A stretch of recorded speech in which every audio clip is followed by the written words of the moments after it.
Okay, so I actually want to start this video literally within the last hour. I saw news that Helen McCrory, um, who plays Aunt Paul in Peaky Blinders, has died of cancer. And I just wanted to start the video off by acknowledging that. And I think that Aunt Paul was Kilty's favorite character in the show. And she's been in a number of other things, including Harry Potter, and actually started in theater. And she was only 52. So anyway, just wanted to acknowledge that. As far as this video goes, you're about to see me act or attempt to act like Tommy Shelby. I've basically edited everything now, and I'm not happy with my performance. I didn't do that well. I have a lot of work to do because we want to make this a series. And I have a lot of work to do. But at the time, I was only like halfway through the show. It's actually fitting because today I finished the show, or at least I'm caught up with what's on Netflix, and I think there's one more season that we're waiting on to come out. I'm not sure if they finished filming before Helen McCrory died, but anyway, yeah, I have a lot of work to do to be a good Tommy Shelby, but this was a start, and I hope you enjoy. Rest in peace to Helen McCrory. So we've been super, well, I don't, obsessed might be a strong word, but we've been very interested and floored by the show Peaky Blinders. It's on Netflix original. And Kilty actually, it's his favorite show, I think, at least on Netflix. Ever. He actually liked it more than Narcos, and he loves Narcos. And it's funny, they both had that similar power, sort of like dynamic and very powerful people. And we've actually been so interested in the character Tommy Shelby, which is who I will be impersonating today, and we're gonna go more into that. But we've been so interested in him that we've been trying to adapt elements of him into our own being. In fact, Kilty, he was out the other night. He told me about this, and he was trying to act like Thomas Shelby, and apparently a bouncer had to come up to him and say, "You're being way too intense." I'll let you. Do you have anything to say about that night? Yeah, I almost got in a fight twice.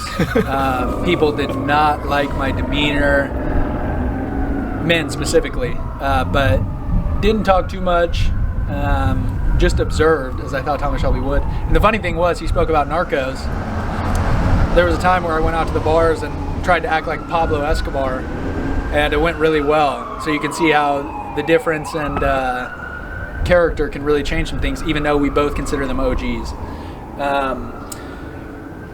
Nice, some painted nails. We got painted nails here, folks. Yeah, Tommy Shelby probably wouldn't do that too often, but if a woman asked him if she could paint his nails, maybe Tatiana, the Russian Duchess, maybe he would have said. I don't know. I don't know what he would. Start getting into character, and I'm not going to be in character today, but we do have plans for me to be in character. Peaky Blinders were a backstreet razor gang, and for those of you who've watched TV shows, you'll laugh at that, or watch the show, you'll laugh at that. But they were a gang in Birmingham, England, at the turn of the century. Very violent gang. Tommy Shelby was not actually the leader of the gang, but he is represented as the leader in the show. And so they're called the Peaky Blinders. Apparently, blinders means a man that's dressed well. And you can see throughout the show that the Peaky Blinders are always dressed very flamboyantly, very excellently. And then the Peaky, they think, may refer to the hat coming to a peak. And the show is based in truth, obviously. And an interesting point, the writer of this show, it might be the director, I'll have to check on that, but is related to an actual Peaky Blinder back in the day. So, yep. So I'm gonna try to impersonate Thomas Shelby. He has some questions for me that I do not know, and I'm going to do my best to act and be Tommy Shelby. It's a pleasure that I'm here to interview Mr. Thomas Shelby.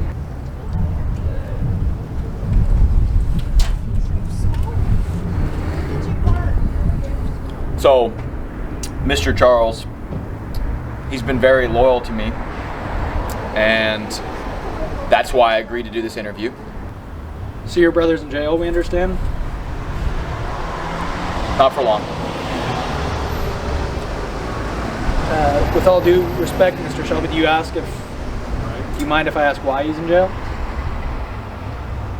I don't mind if you ask, but I do mind answering. Well, apologies for questioning on that front. We can move on to the next question. You have your hand in some factories. Pretty well known about these parts. Some people would call you a working man. Some people would call you a factory man. And others would refer to you as a businessman. How do you see yourself? Family man. Family's very important to you? Absolutely. Sorry to hear about your mom. I know it's been far removed.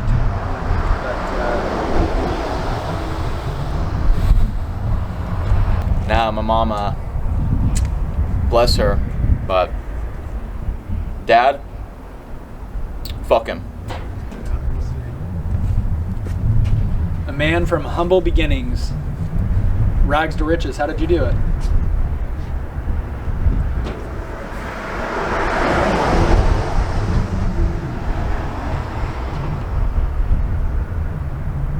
The truth is, it's probably a good case of right place, right time. A lot of good fortune. Appreciate it, brothers. That was good. That was good stuff. Yeah. Yes, sir. Very sweet. That's Absolutely. Would you like a cigarette? No, I do cigars, but Understandable. that's about it. So Understandable. Have a good day. All right, cheers. Cheers.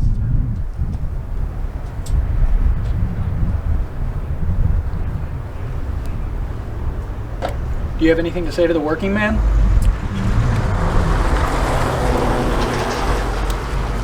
As we know, the men in the factories are working long hours, and with the occurrence of riots seeming likely to happen in the future, do you have anything you'd like to say?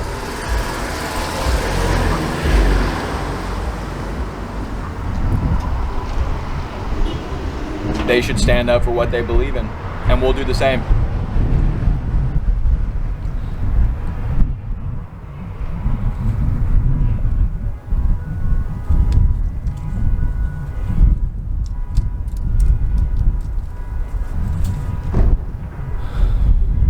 Are you scared, sir? Mr. Shelby, you are a particularly popular man, and it seems like when you walk around the streets, everybody knows you, and everyone even gets out of the way. With this kind of disposition and, say it again, popularity, do you have any political ambitions?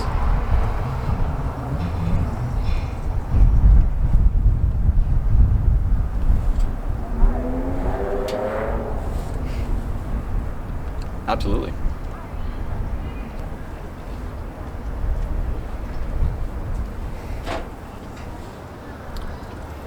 I think that I am a man of influence, as is my family, and we'll get to a level, and then we'll want to get to the next level, and that's where politics could come in.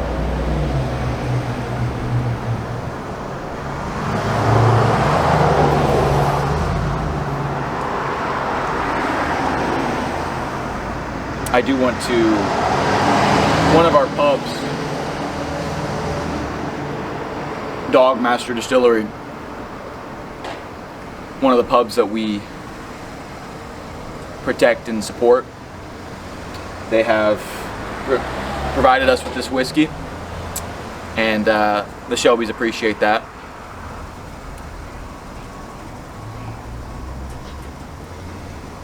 Mr. Shelby, this is more of a question that comes from my own particular interest. Do you always dress this suave? When it comes to evening, are you in evening dress, or do you at some points dress down to pajamas? The truth is, I feel underdressed. At night, depends who I'm with and where. With a woman in bed, I don't tend to wear pajamas. What do you wear, sir, with the woman in bed? Well, for me, it's been a while, but with that said, I'm gonna go on to the next question if you don't mind. Yes, sir. Who are the Shelbys?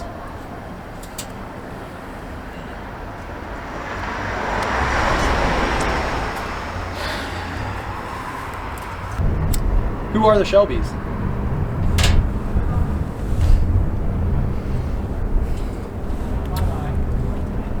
Paul won't appreciate me speaking for her or for the others, but I will.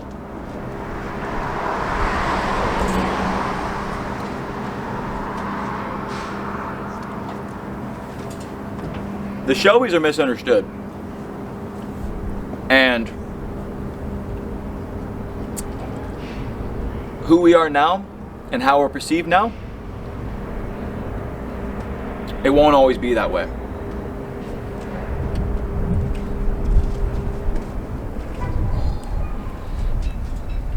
Birmingham is our city.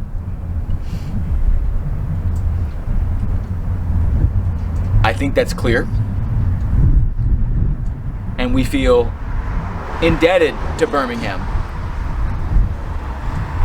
And we want to help Birmingham.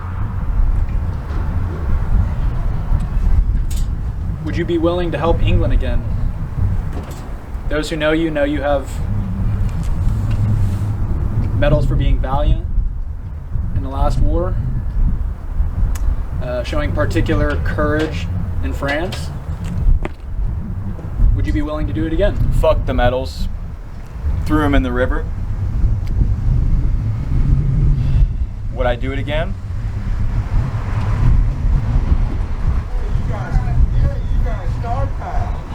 If things come to that,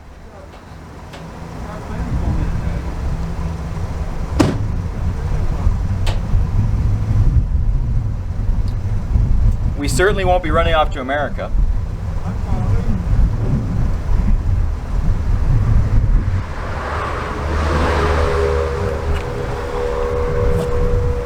Can you give us an insight into the Shelby organization?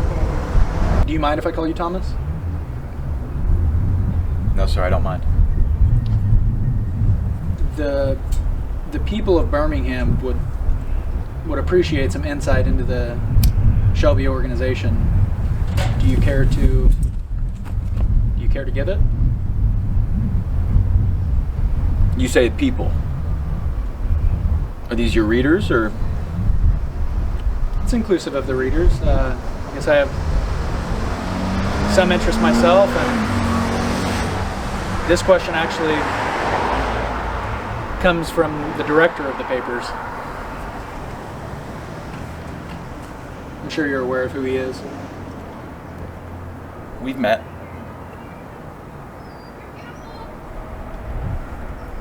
Perhaps we'll offer an apprenticeship. And so a select few, maybe they'll get a little bit of insight. Regardless of what I say, the reader, the people, they're going to think what they think. They feel like they already have the insight. In one word, how would you describe yourself?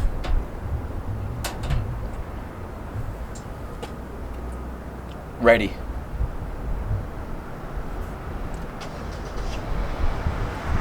Who do you love? Do you love anyone?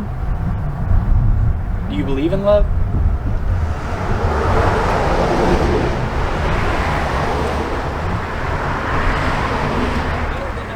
Belief is the wrong word because it suggests there's any doubt. I know love's real. I've loved before. Grace, who took a bullet that was meant for me.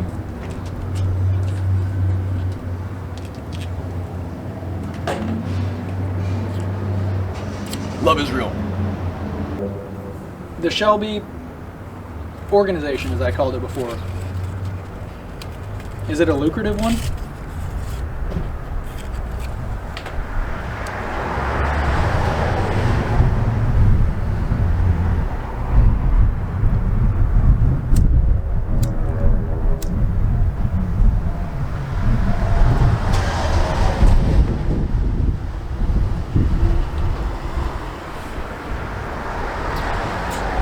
That's a relative term.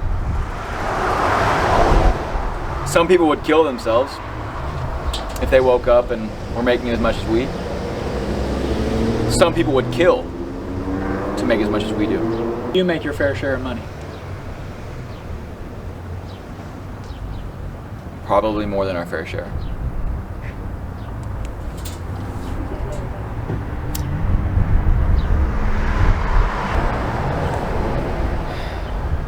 Charles? Can I call you Charles? Many would say refusing a man's whiskey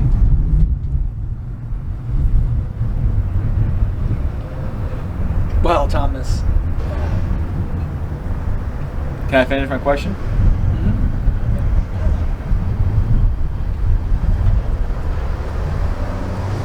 Many would say refusing a man's whiskey is the ultimate sign of disrespect. I assume that's not your intent. Well, of course, I hope you find no particular offense in it.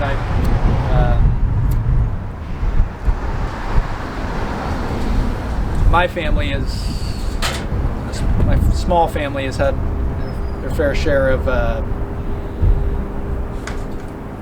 negative experiences with the alcohol, so try to stay away from it as much as I can. And it is early in the day, but Have you never had a negative experience without alcohol?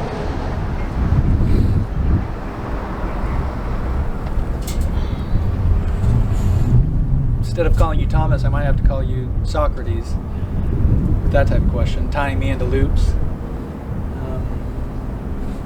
Maybe next time you offer it, I'll consider it.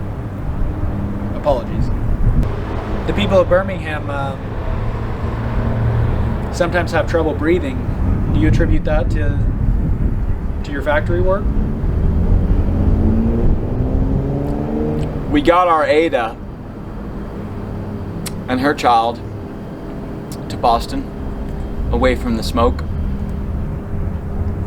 Arthur wanted to go for his newborn.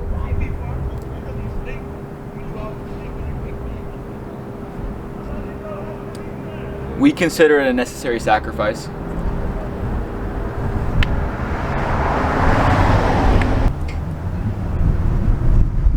We talked about my attire. I'd like a little insight into yours. Have you been to America, sir? You dress only like the Americans I've seen.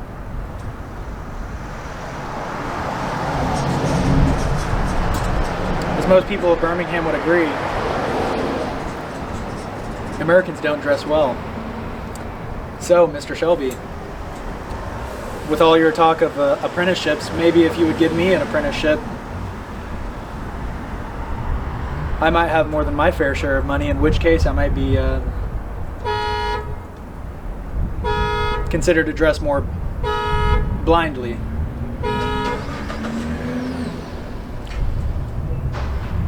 Do you have an interest in apprenticing with our family? More of talk. I have my hands full at the papers. With all due respect, Mr. Shelby.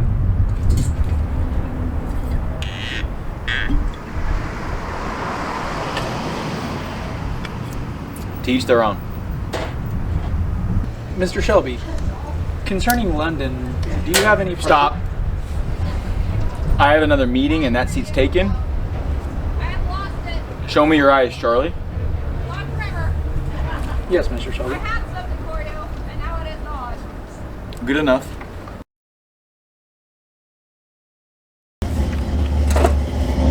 Are you gonna tell that guy to knock that off? Is this an interview or is this about his mufflers?